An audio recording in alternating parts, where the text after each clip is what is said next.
honor the Chief Justice and Associate Justices of the Supreme Court, Her Excellency Madam Ellen Johnson Sirleaf, former President of the Republic of Liberia, the Chairman on Defense for the Liberia Senate and the House of Representatives, the Doyen and members of the Diplomatic Corps, the Dean and members of the Cabinet, current and former government officials here present, the guest speaker, His Excellency Julius Maada Bio, President of the Republic of Sierra Leone, Madam First Lady of the Republic of Sierra Leone, the Chief of Defense Staff here present and the Defense Attaché from Nigeria, heads of security institutions, heads of relations and civil society organizations, the Chief of Staff, officers, non-commissioned officers, enlisted and sailors of the Armed Forces of Liberia, the ECOWAS Advisory Team in the Office of the Security Cooperation with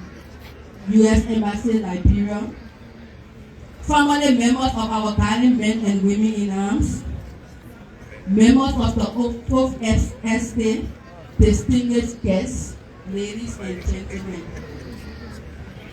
As we commemorate this year's Armed Forces Day, it is with deep honor and immense gratitude that I stand before you.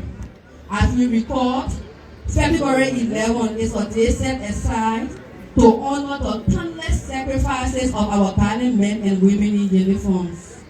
Today provides an opportunity for us to reflect on the noble achievement of the Armed Forces of Liberia, assess our challenges we face, and look forward to the possibilities ahead of us. Armed Forces Day is a moment to recognize the tireless contribution of our soldiers, sailors, and airmen who dedicate their lives to protecting our nation and contributing to peace and security both at home and abroad. On this note, I congratulate you, our men and women in uniform, for your huge sacrifices made in safeguarding humanity over the years. It is my pleasure to welcome each of you both physically and virtually to this official program, which demonstrates our gratitude, admiration, and support to these extraordinary men and women of our military, and all those who have answered the noble call to duty but lost their lives in defense of our country. I want to take this moment to especially welcome and express my sincere thanks to our distinguished guest speaker, His Excellency Julius Maada Bio, President of the Republic of Sierra Leone. Thank you, Mr. President, for joining us today. Your Excellency, today's celebration holds a special significance not only to me, but also to the men and women of the Armed Forces of Liberia in more than one ways. Today marks both the 68th anniversary of the Armed Forces of Liberia and the second Armed Forces under this administration, covering the period 2024-2025. I remain extremely grateful for the opportunity to serve as the Minister of Defense and to lead this strategic endeavor. Your immense support has been instrumental in advancing the Ministry of National Defense and the AFL, enabling us to enhance our capacity and to execute our tasks efficiently both locally and internationally. Your Excellency, kindly permit me to briefly report on some of the ministry's key activities and the progress of the Armed Forces of Liberia. Reflection on our achievement. Your Excellency, the unwavering support of the government of Liberia and our international partners, coupled with your consistent vision and intent to improve the living and working conditions of our men and women in arms, 2024 was a year of significant milestones. In 2024, we achieved significant milestones that have strengthened our defense sector, peacekeeping and regional contributions. Your Excellency, the AFL continues to sustain security and support stability under the United Nations mandate.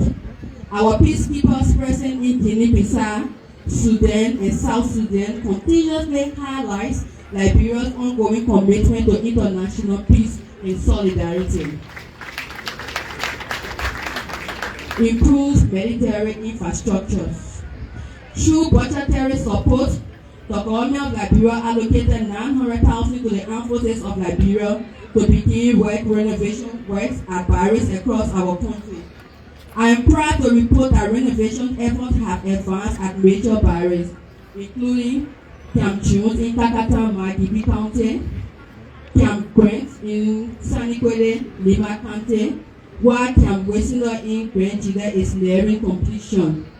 Renovation work is expected to commence at the Tottenham Military Barracks, Omi County, soon. Additionally, Your Excellency, rehabilitation works at the Ministry of National Defense, the Alpha, Bravo, Delta, and Echo buildings at the Barclay Training Center is nearing completion, which will further improve the working environment for personnel of the Ministry of National Defense. International collaboration. In our effort to combat illegal fishing and enhance maritime security, the Liberian Coast Guard, in collaboration with international partners, have extended its offshore patrols to 200 nautical miles. Furthermore, through strategic partnership with China, Latvia, and Egypt, we have expanded training opportunities and introduced a cutting-edge facility, including the new reference laboratory at the 14th Military Hospital and the upcoming plane groundbreaking for the Armed Forces of Liberia Mental Wellness Center. Education and training. To enforce the importance of the knowledge of national defense for our population, the Ministry of National Defense and the Armed Forces of Liberia have developed a training manual for ROTC instructors for both senior high school and university students. Based on the opinion of the government of Liberia and our international partners on gender mainstreaming within the security sector, 95% of Armed Forces of Liberia personnel have been trained in gender-related policies, while significant progress has been made in implementing the national gender policy. I would like to extend my gratitude to our partners, especially the UN family, for standing with us in achieving this milestone. Your Excellency, distinguished ladies and gentlemen, our journey in 2024 was not only involved with many achievements, it was also a year marked by challenges that we must confront. These challenges include resources constraint. One of the primary challenges we face in the timely completion of critical projects such as housing for our children and renovation of our barracks is due to limited budget allocation have hindered our ability to fully realize these objectives. Logistic shortfall. Operational efficiency is very critical to the work we do. Inadequate vehicles, power generation issues, and insufficient medical supplies continue to impact our operational efficiency. Environmental threat. The Liberian Coast Guard base is currently threatened by coastal erosion. This challenge underscores the urgent need for sustainable environmental defense strategies. Personnel welfare. Inadequate accommodation, healthcare, and recreation facilities remains a pressing concern. Your Excellency, distinguished ladies and gentlemen, as we gather up for this incredible movement ahead, in this vein, the Ministry of National Defense remains unwavering in addressing our numerous challenges and building a stronger armed forces of Liberia. Our strategic priorities for 2025 include increased budgetary support, advocating greater financial investment to address and improve important areas such as infrastructure, logistics, and training. Enhancing recruitment and training, developing the AFL capacity through more recruitment drives and specialized training programs with support from our international partners. Improving housing and health services, fast-tracking the construction of better accommodation and improving healthcare services for our soldiers and the family. Strengthening maritime security, equipping the Coast Guard with enhanced tools such as boats to ensure that our security maritime borders are secure, and promoting gender inclusiveness. Your Excellency, distinguished ladies and gentlemen, as we celebrate Armed Forces Day today, I ask all Liberians to join and support our brave soldiers. To our friends from around the world, we say a big thank you for your help and ask for even more support for the Liberian defense sector, especially the Armed Forces of Liberia. I also urge the government and all stakeholders to prioritize the funding and resources necessary for the Armed Forces of Liberia to carry out its mission effectively. By working together, we can overcome the challenges before us and build a stronger and more capable military. Finally, to the men and women in arms, as we honor you today for your bravery, hard work, and strength, we extend our heartfelt thanks and appreciation to you and your respective families for your loyalty, dedication, and sacrifice to our nation.